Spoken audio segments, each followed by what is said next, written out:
Hello. आज की poetry है द वेस्टलैंड की ए गेम ऑफ चेस। ये सेक्शन 2 है और इसे लिखा है टी.एस. इलियट ने 1922 में पब्लिश हुई थी। आप सुन रहे हैं लिटरेचर रेडी। मैं हूँ सपना। मेरा काम है यहाँ पे कंप्लीट एक्सप्लेन कर देना एक पोइट्री को और साथ साथ क्रिटिकल अप्रिसिएशन भी, ताकि आपको ज़्यादा यहाँ वहाँ घूमने की ज़रूरत ना पड़े।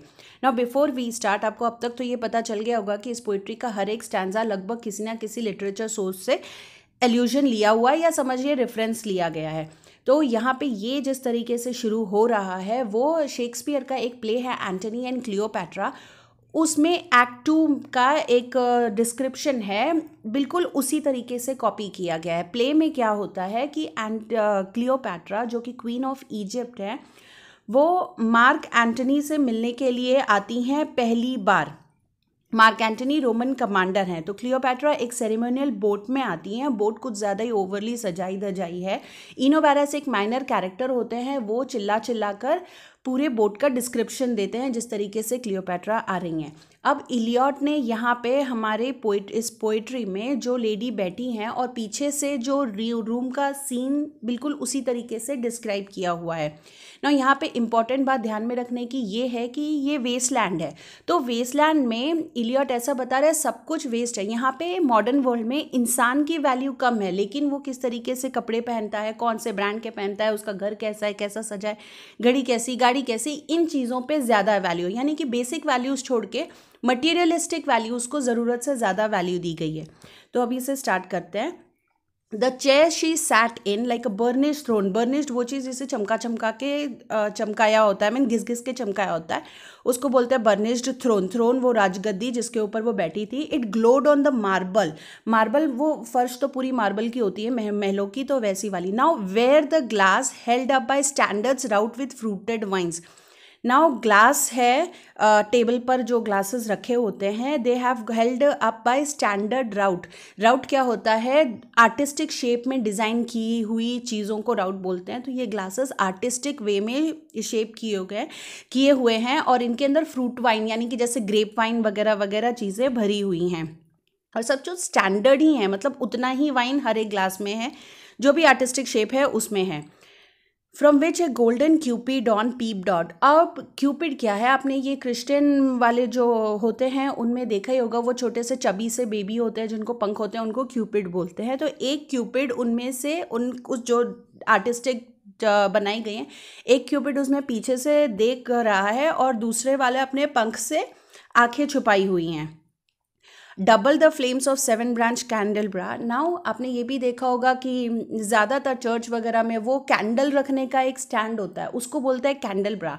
और वो 7 वाले के कुछ पर्टिकुलर इनके रिलीजियस मीनिंग्स भी होते हैं, तो उसमें 7 कैंडल्स होते हैं, 7 स्टैंड होते हैं 7 कैंडल्स रखने के लिए।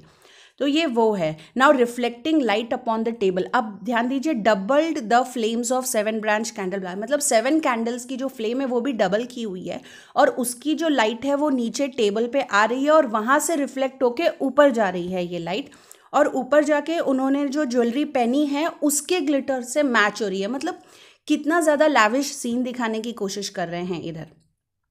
अब नेक्स्ट लाइन में ये भी एक एल्यूजन है। अब ये एल्यूजन किस तरीके का है मैं बताती हूँ। अलेक्जेंडर पोप का द रेप ऑफ लॉक के एक सीन में बेलेंडा अपने टॉयलेट के ऊपर बैठी हुई हैं, ये उसी को कॉपी किया गया है। नाउ जो इलियट ने ओरिजिनल ड्राफ्ट बनाया था उसमें तो ऑलरेडी फ्रेस्का एट स्टूल लिखा हुआ था, लेकिन थैंक्स टू इजरा पाउंड उन्होंने उसको एडिट कर दिया। तो आप ऐसा समझ लीजिए कि कोई लेडी टॉयलेट पे बैठी हुई है और उसी का ये डिस्क्रिप्शन है। From satin cases poured in rich profusion. Profusion का मतलब कोई भी चीज़ जो ज़्यादा लाविश डिस्प्ले की गई है, ज़रूरत से ज़्यादा। सैटिन केस से रिच प्रोफ्यूशन किस में डाला गया है? In vials of ivory and coloured glass. मतलब वायल्स मतलब छोटे छोटे बॉटल्स, किसके? आइवरी के और कलर ग्लास के। इसमें भर भर के कुछ चीज़ें भरी हुई है। अनस्टॉपर्ड, अनस्टॉपर्ड मतलब इनको ढक्कन नहीं लगा है। लर्क्ड हर स्ट्रेंज सिंथेटिक परफ्यूम्स, और वहाँ उनमें जो केमिकल्स भरे हुए हैं। और लर्क्ड आउट मतलब सब बाहर की तरफ झाँक रहे हैं, वो सारे के सारे synthetic strange perfume. Synthetic strange मतलब एक तरीके से इसको बहुत अच्छा नहीं बताया गया है। अंजेंट, अंजेंट मतलब कोई ऑइंटमेंट टाइप चीज़, पाउडर या फिर लिक्विड, ट्रबल्ड, कंफ्यूज, ये सारी चीज़ें कंफ्यूज कर रही हैं। मतलब कोई बैठी और ज़रूरत से ज़्यादा जो महक आ रही है जो बहुत अच्छी नहीं, कभी कभी मिल जाते हैं ना कोई लोग जो बहुत ज़्यादा डिओड्रेंट लगा के या परफ्यूम लगा के आए होते हैं, उनकी वजह से जो नॉर्मल नेचुरल एनवायरनमेंट होता है थोड़ी देर के लिए बदल जाता है. Some people like it, some people don't. Eliot is someone जो इस चीज़ को बहुत ज़्यादा पसंद नहीं करते हैं. And drown the sense in odours, मतलब जो है उसके पूरे सेंसेस ख़त्म, पूरे डूब गए इन सारी खुशबुओं में. Stirred by the air that freshened from the window, जब विंडो से जो फ्रेश एयर आ रही है उससे ये सारा चीज़ और ज़्यादा मिक्स हो रहा है. These ascend in flattening the prolonged candle flames, ये ऊपर जाके वो जो प्रोलॉन्ग्ड कैंडल की फ्लेम्स, वो 7 ब्रांच कैंडल्स जो रखे हुए थे उसकी फ्लेम को फिर उधर जाके फ्लैटन आउट कर रहे हैं नीचे. Flung their smoke into the laquearia. Laquearia क्या चीज़ है? उसके ऊपर जो पेंटिंग की हुई होती है ना सीलिंग्स के ऊपर, उसको इधर लकीरिया कहा है इन्होंने. Flung their smoke into the laquearia stirring the pattern on the coffered ceiling. ऊपर सीलिंग के ऊपर वो पूरे फ्यूम्स जा रहे हैं और इलियट का ध्यान भी उन सारी खुशबुओं को उस तरफ ऊपर ऊपर जा रहा है. उस तरीके से ये एक्सप्लेन किया गया है. हर चीज़ को ओवरली एग्जैजरेट किया है, सब चीज़ फेक है इधर, वैसा बता रहे हैं. Huge sea wood fed with copper. उस ज़माने में ज़्यादातर जो सीलिंग्स बनती थी वो कॉपर की होती थी, तो इसमें कोई भी नई चीज़ नहीं है. Burned green and orange frame by the coloured stone. Burned green and orange मतलब जब उसे बनाने के लिए अलग अलग तरीके से यूज़ करते हैं, green and orange colour use किया गया है. एंड देन कलर्ड स्टोन से चीज़ों को कॉर्नर की, बस सीलिंग को डिस्क्राइब किया है. In which a sad light a carved dolphin swam. अब उसमें एक लाइट है जिसमें एक डॉल्फिन स्विम कर रही है. इधर आप इसका मीनिंग ऐसे लगा सकते हैं, डॉल्फिन एक नेचुरल हैप्पी चीज़ होती है और वो भी इस मॉडर्न वर्ल्ड में इस ओवर आर्टिस्टिक सीलिंग के अंदर बेचारी दुखी हो गई है. वो कूद छपक छपक नहीं कर रही है, बेचारी दुखी दुखी होकर स्विम कर रही है. Above the antique mantel was displayed. अब इसके ऊपर एक एंटिक मैंटल डिस्प्ले किया हुआ था. As though window gave upon a sylvan scene. अब ये जो लाइन है ये भी एल्यूजन है. ये एल्यूजन किधर है? जॉन मिल्टन की जो एक पोइट्री है पैराडाइज लॉस्ट, उसमें बुक 4 लाइन 40 बिल्कुल सेम यही है. As though a window gave upon a sylvan scene. यहाँ पे क्या हुआ रहता है, जो फॉलन एंजल रहता है वो पूरी दुनिया घूम घूम के फाइनली एडम एंड ईव के उस जंगल में पहुँच जाता है और वहाँ पे वो एडम और ईव को ईडन गार्डन में खुशी खुशी देखता है. तो ये वो सीन है. अब इस तरह से सिल्वन सीन मतलब फॉरेस्ट में का कोई जो सीन होता है उसको सिल्वन सीन बोलते हैं. और यहाँ पे रीडर भी अब वो फॉलन एंजल बन गया या कुछ भी बन गया, और अब हम इस फॉलन सीन के इस सिल्वन सीन के अंदर क्या है वो देखने वाले हैं. तो इसके ऊपर क्या लगा हुआ है? The change of Philomel by the barbarous king. ये है एक माइथोलॉजी, ग्रीक माइथोलॉजी. ये एक लैटिन पोयम है. मेटामॉर्फोसिस, मेटामॉर्फोसिस का मतलब होता है फिजिकली ट्रांसफॉर्म होना, उसे बोलते हैं मेटामॉर्फोसिस. पोएट्री का नाम भी है, मीनिंग है फिजिकल ट्रांसफॉर्म. रोमन पोएट ने लिखी है ओविड. ठीक है. अब होता ऐसा है कि फिलोमिला जो होती है उसकी बहन होती है प्रोसीन, उनका हस्बैंड किंग ट्रीसिस, उन्होंने फिलोमिला का रेप किया होता है. एंड देन फाइनली उनकी टंग कट कर देते हैं ताकि वो किसी को कुछ बता ना सके, लेकिन स्टिल वो टेपेस्ट्री सिल के अपनी बहन को सारी बात बताती है. ओवरऑल अब सारे गॉड्स को उनके ऊपर मर्सी आ जाता है, मतलब उनको दया आ जाती है. एंड देन फाइनली वो उनको एक नाइटिंगेल बना देते हैं तो वो उड़ती हैं. तो यहाँ पे ये हुआ मेटामॉर्फोसिस, फिजिकल ट्रांसफॉर्मेशन. इंसान से वो एक नाइटिंगेल, एक चिड़िया बन गई हैं. तो वही है सो रूडली फोर्स्ड येट. अब जब वो चिड़िया बन जाती हैं तो भी filled all the desert with inviolable voice. Inviolable voice मतलब जिसको अब कोई रोक नहीं सकता, कोई दबा नहीं सकता, उस तरीके की वॉइस में अब ये फिलोमिला सारा वक्त चिल्लाते रहती है. And still she cried and still the world pursues. पूरी दुनिया में घूम घूम के अब चिल्ला रही है. Jug jug to dirty ears. Dirty ears इधर किस तरीके के हो गए? वो अनएजुकेटेड लोग जिनको कुछ भी पता नहीं है, वो उनको ये डर्टी ईयर्स बोल रहे हैं. यहाँ पे फिलोमिला किस तरीके की है? इस मेल डोमिनेटेड सोसाइटी में वो एक विक्टिम है. लेकिन ओवरऑल इलियट ने या इनके टाइम के सारे पोएट्स लेडीज़ को किस तरीके की दिखाती हैं? वो विक्टिम नहीं होती हैं, उल्टा वो किसी ना किसी को विक्टिमाइज कर रही होती हैं, खतरनाक टाइप होती हैं. Now next. And other withered stumps of time. अब इसके 2 मीनिंग निकाल लीजिए. एक, जब किंग ट्रीसिस ने फिलोमिला की टंग कट की थी तो जो पीछे रह गया था वो भी स्टम्प बोलेंगे. विदर्ड स्टम्प मतलब पुराने हो गए ख़त्म हुए वाले स्टम्प, आप इसको वो स्टम्प ले लीजिए, या फिर इस तरीके का मीनिंग ले लीजिए कि और भी ऐसी सारी एंशंट स्टोरीज़ जो कि बहुत इंटरेस्टिंग हैं उनको ले लीजिए। और ये stories they were told upon the walls, wall के ऊपर टेपेस्ट्रीज़ में ऐसी और बहुत सारी स्टोरीज़ बताई गई थी।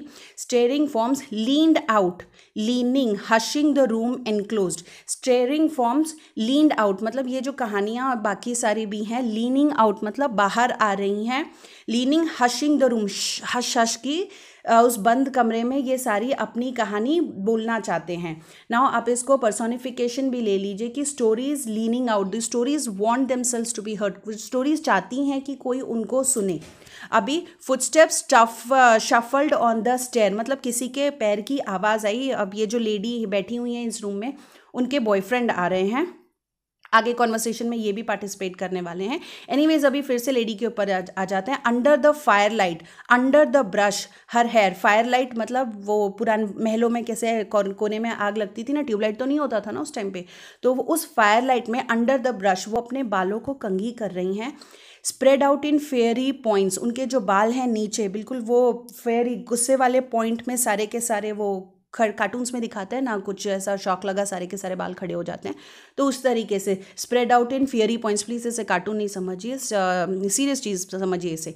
Glowed into words then would be savagely still, अब वो जो उनके बाल जो खड़े हो गए हैं साइड सारे उनके बालों के points, even they are glowing into words, उनके बाल भी कोई कहानी सुनाना चाहते हैं।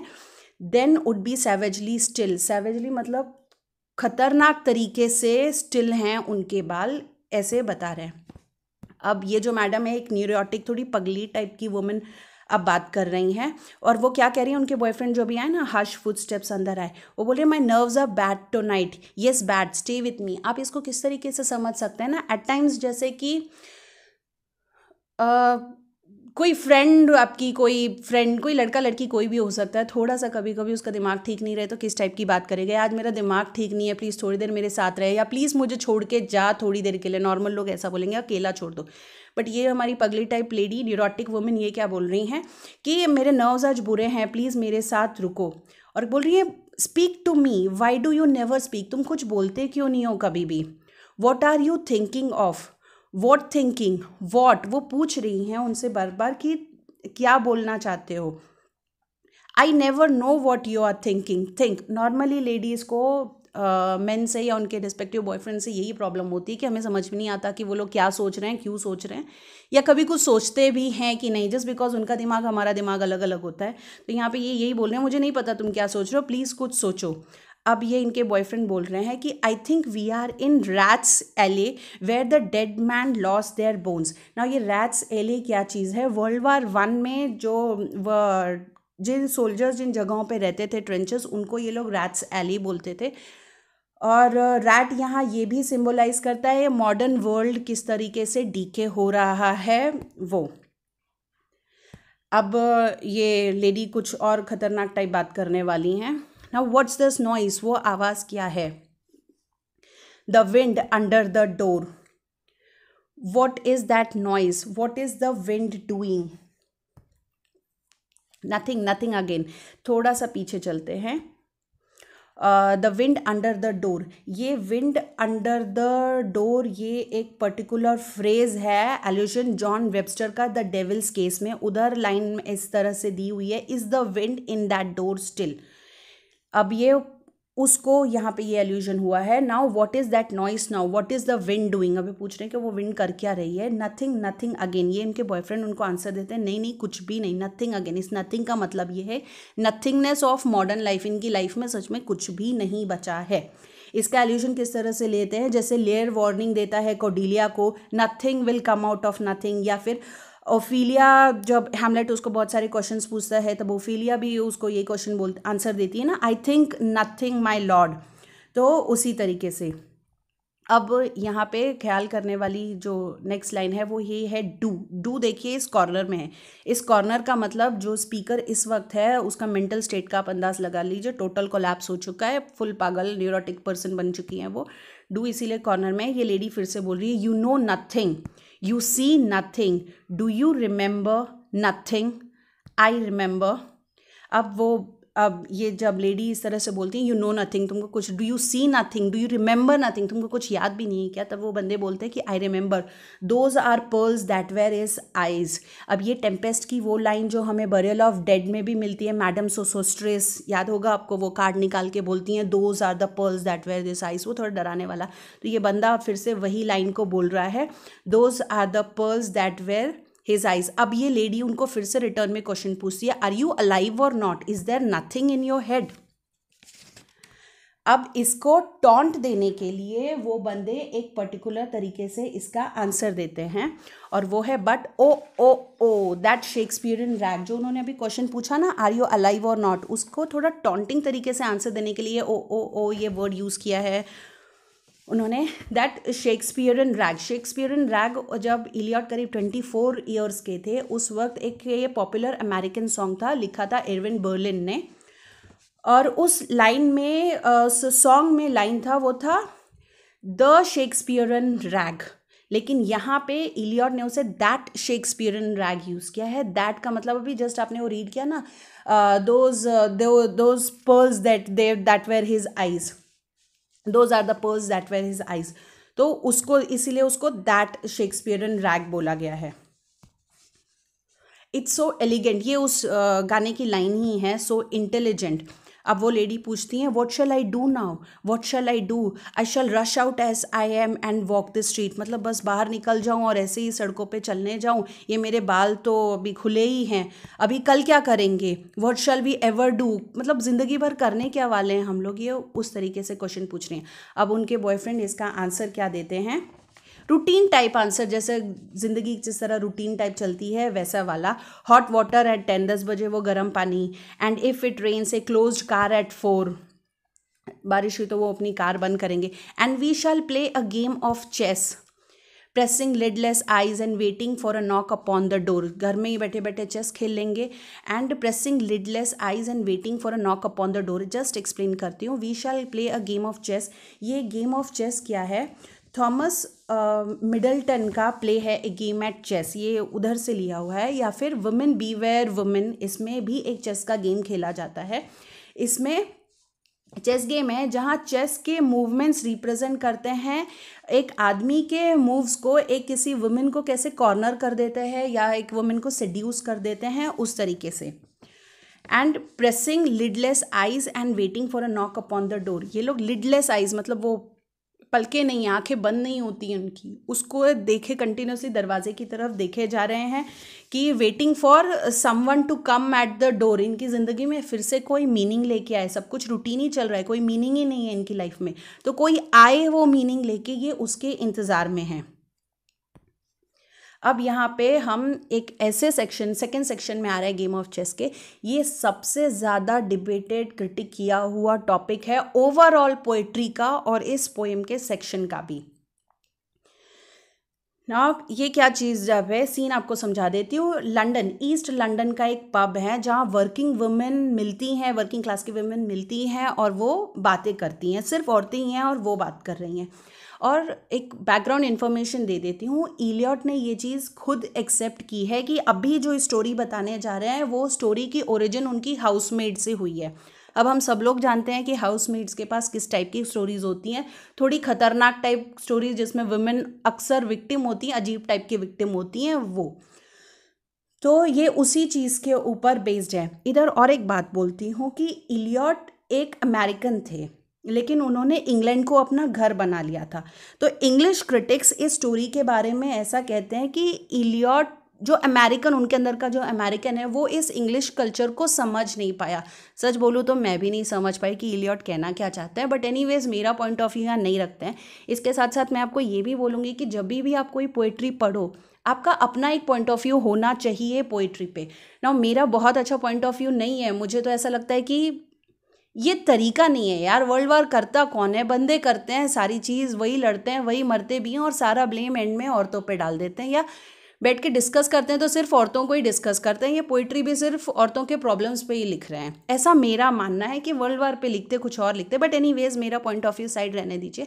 इंग्लिश क्रिटिक्स का भी यही कहना है कि American Eliot in English women की प्लाइट को समझ नहीं सके।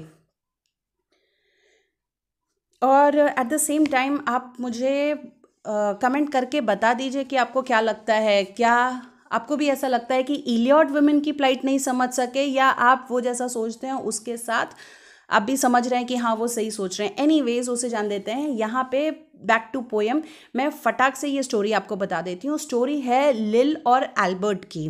लिल इस लेडी का नाम है, उनके हस्बैंड का नाम एल्बर्ट है। नाउ लिल जो है वो करीब 31 ईयर्स ओल्ड की हैं, लेकिन बहुत ही ज़्यादा बूढ़ी लगती हैं। उनके सारे के सारे दांत लगभग जा चुके हैं, क्योंकि उन्होंने एक एबॉर्शन पिल लिया था। अब एबॉर्शन पिल क्यों लिया था? क्योंकि उनके ऑलरेडी 5 बच्चे हैं, और ये लास्ट वाली डिलीवरी के वक्त तो वो ऑलमोस्ट दुनिया छोड़ के जाने ही वाली थी। तो इसलिए इन्होंने 6th टाइम जब ये प्रेग्नेंट हुई तो इन्होंने एबॉर्शन पिल ले लिया, और इस एबॉर्शन पिल को लेने के बाद इनकी हालत कभी भी पहले जैसी नहीं रही। और अब इनके हस्बैंड फिर से आर्मी से रिटर्न घर पे आने वाले हैं, and they are going to have some good time.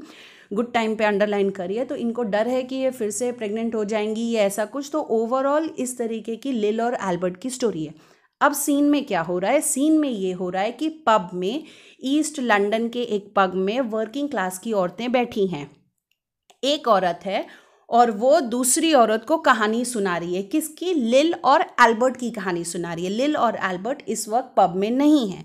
एक औरत है, वो दूसरी औरत को लिल की कहानी बता रही है। तो वो इस तरह से शुरू कर रही है कि जब लिल का हस्बैंड डिमॉब्ड मतलब आर्मी ने रिलीज़ कर दिया, अब और उनकी ज़रूरत नहीं है। तो आर्मी से छुट्टी पाके जब वो रिटर्न हो रहे हैं, तब I did not means my words, I said to her myself. वो बोल रही कि मैंने ज़रा भी अपने वर्ड्स को नहीं रोका, मैंने उसको खुद ही सामने से ये बात कह दी। Now hurry up please, it's time. इसका ये मीनिंग है, ये इधर एक रिफ्रेन आ रहा है। इसका मीनिंग ऐसा है कि ये लोग जब बार में बैठे हैं तो ये बार क्लोजिंग टाइम है, और उस वक्त बार टेंडर्स इस तरीके से बोलते हैं, हरी अप प्लीज़ इट्स टाइम, अपने लास्ट ऑर्डर्स दो, जल्दी ख़त्म कर दो, बार बंद होने का टाइम है। रिफ्रेन इधर बार बार आने वाला है। अब ये क्या समझाती हैं? Now Albert's coming back, make your self a bit smart. तो अब वो रिटर्न आ रहा है तो प्लीज़ अपने आप को थोड़ा सा स्मार्ट बना लो। ये लेडी दूसरी लेडी को ऐसा बता रही है कि वो लिल के बारे में, उन्होंने लिल से ऐसा कहा। Now he will want to know what you have done with the money he gave you. Albert ने लिल को कुछ पैसे दिए हुए थे, इसी काम के लिए दिए थे ताकि ये अपने दांत बनवा ले, to get yourself teeth. He did, I was there. वो इंसिस्ट करिए, हाँ उसने सच में दिया था, मैं थी उस वक्त उधर। वही है, he did, I was there. You have them all out Lil and get a nice set. अब जो है उसे निकाल, जो भी बचा कुछ है निकलवा दो, टोटल नया सेट ले लो। एंड उन्होंने कहा कि, वो लेडी ऐसा कहती हैं कि एल्बर्ट ने ऐसा कहा था, I swear I can't bear to look at you, तुम्हारी तरफ और देख भी नहीं सकता यार, अपने दांत जाके देखो। And no more can't I said and think of poor Albert. मतलब लिल ने उनसे ऐसा कहा कि यार मैं भी नहीं देख सकती, ज़रा तो उस बेचारे एल्बर्ट के बारे में सोचो, ऐसी शक्ल दिखेगा क्या? आर्मी में 4 साल से था, अब जब वो रिटर्न आ रहा है तो उसको थोड़ा सा गुड टाइम चाहिए, एंड इट्स ओके। और अगर तुम उसको वो गुड टाइम नहीं दे सकती हो तो कोई और दे देगा। Oh, is there, she said. Something, oh, is that I said. And then I will know who to thank, she said and gave me a straight look. इसका मतलब लिल ने, ये जो लेडी अभी कहानी सुना रहे हैं, उनको देख के ऐसे कहा, ओ इज़ देयर, ऐसा है क्या कि कोई और उसको अच्छा टाइम दे। समथिंग, ओ, यानी कि इसका मीनिंग है कि लिल ने, ये जो लेडी अभी कहानी सुना रही है, इनके ऊपर एक्यूज़ किया कि she wants to sleep with her husband, and then इसलिए उनका स्ट्रेट लुक दिया। एंड वो refrain, hurry up please it's time, bar बंद होने का टाइम है। अब ये लेडी फिर से बोल रही है, if you don't like it you can get on with it, I said. मतलब ये लेडी बता रही है, इन्होंने लिल को कहा कि तुमको नहीं पसंद है तो बस देख लो क्या करने का है, others can pick and choose if you can't. अगर तुमको नहीं समझ रहा है क्या करना है तो दूसरों को पता है उनको क्या करना है। मतलब तुम्हें अगर एल्बर्ट को नहीं संभालना है, दूसरे लोगों को पता है कि एल्बर्ट को कैसे संभालना है। But if Albert makes off it won't be for lack of telling. मतलब अगर एल्बर्ट का तुम्हारे में से इंटरेस्ट चला गया तो ऐसा नहीं कि मैंने तुमको कुछ बताया नहीं, don't tell me that, you ought to be ashamed, तुमको शर्म आनी चाहिए, तुम कितनी बूढ़ी लगती हो, एंटिक। एंड हर ओनली 31, सिर्फ 31 ईयर्स की, और इतनी ज़्यादा बूढ़ी लगती है यार, शर्म आनी चाहिए तुमको। तब लिल इस और लेडी को बताती हैं, ऐसा ये बता रही है अपनी फ्रेंड को, I can't help it, she said pulling a long face. मतलब वो दुखी होके, लंबा चेहरा, मतलब दुखी करके वाला दुखी फेस बना के, ये पिल है जो उन्होंने लास्ट लिया था, टू ब्रिंग इट ऑफ, मतलब अबॉर्शन के लिए जो पिल लिया था। She already had five already, she had five already and nearly died of young George. मतलब लास्ट वाला जो यंग जॉर्ज है उसके पैदा होते वक्त तो शी वॉज लाइक ऑलमोस्ट जाने का ही टाइम आ गया था। और केमिस्ट में उनसे कहा था कि कुछ भी प्रॉब्लम नहीं होगा, आप ले लो ये अबॉर्शन पिल, लेकिन उसके बाद ये कभी भी पहले की तरह नहीं रही, वो स्ट्रेंज केमिकल रिएक्शंस हो गए इनके बॉडी में। तो अब ये लेडी जो कहानी सुना रही है अपनी फ्रेंड कोलिल के बारे में, कहती है कि तुम टोटल बेवकूफ़ हो, प्रॉपर फूल, सही बिल्कुल तुम ही बेवकूफ़ हो, तुम्हें तो डेफिनेशन भी होना चाहिए। Well if Albert won't leave you alone there it is, I said, अगर तुम्हें छोड़ेगा ही नहीं तो फिर होने वाला क्या है यार, फिर से तो वही ना। और अगर तुम्हें बच्चे चाहिए ही नहीं तो तुम शादी करते क्यों हो? मज़ेदार क्वेश्चन है। Anyways Hari up please, it's time, मतलब टाइम हो गया। अब ये बता रही हैं, अब ये अपनी दूसरी कहानी समझा रही हैं इधर की। Well that Sunday Albert was home, एक संडे जब एल्बर्ट घर पे था तो उन लोगों ने एक हॉट गैमॉन, गैमॉन क्या है, पिग का जो बैक पार्ट होता है उसको गैमॉन बोलते हैं, तो वो पकाया हुआ था। And everyone was in to a dinner, सब ने इनको भी डिनर के लिए बुलाया था। इट वॉज हॉट, ओवरऑल मज़े का टाइम था। लेकिन अब टाइम ख़त्म हो गया और फाइनल बार ख़त्म हो रहा है, तो ये कहानी हमें बाद में सुनने मिलेगी। It's like Hari up please it's time, Hari up please it's time, time हो गया, बार बंद करने का टाइम है। नाउ अब ये लेडीज़ लास्ट फाइनल बोल रही हैं, गुड नाइट, ध्यान दीजिए, good night Lou, good night Bill, good night May, वो औरतों का नाम है, good night, ta ta, good night सारे, बाय बाय। ये थोड़ा सा अजीब है लेडीज़ का इस तरीके से एक दूसरे को गुड नाइट कहना। और अगर देखें तो फाइनली ओफिलिया भी जब छोड़कर जाते रहती है स्टेज, तो वो भी इसी तरह से सबको गुड नाइट बोलती है। एंड देन थोड़ी देर के बाद वो डूब के मरी हुई मिलती है, मतलब उसने सुसाइड कमिट कर लिया। इसका आप ऐसा भी मीनिंग निकाल सकते हैं कि इन औरतों का इस वेस्ट लैंड से, इस मॉडर्न वर्ल्ड से निकलने का, अपने ही एक रिपीटेड साइकिल में से निकलने का एक ही तरीका है कि फाइनली जाके डूब के मर जाएं या किसी भी दूसरे तरीके से मर जाएं, ऐसा इलियट इधर बताने की कोशिश कर रहे हैं। क्योंकि एनीवेज अगर आपको अच्छा लगा हो तो प्लीज़ लाइक करिए, शेयर करिए और प्लीज़ प्लीज़ प्लीज़ मेरे चैनल को सब्सक्राइब करिए। Thank you.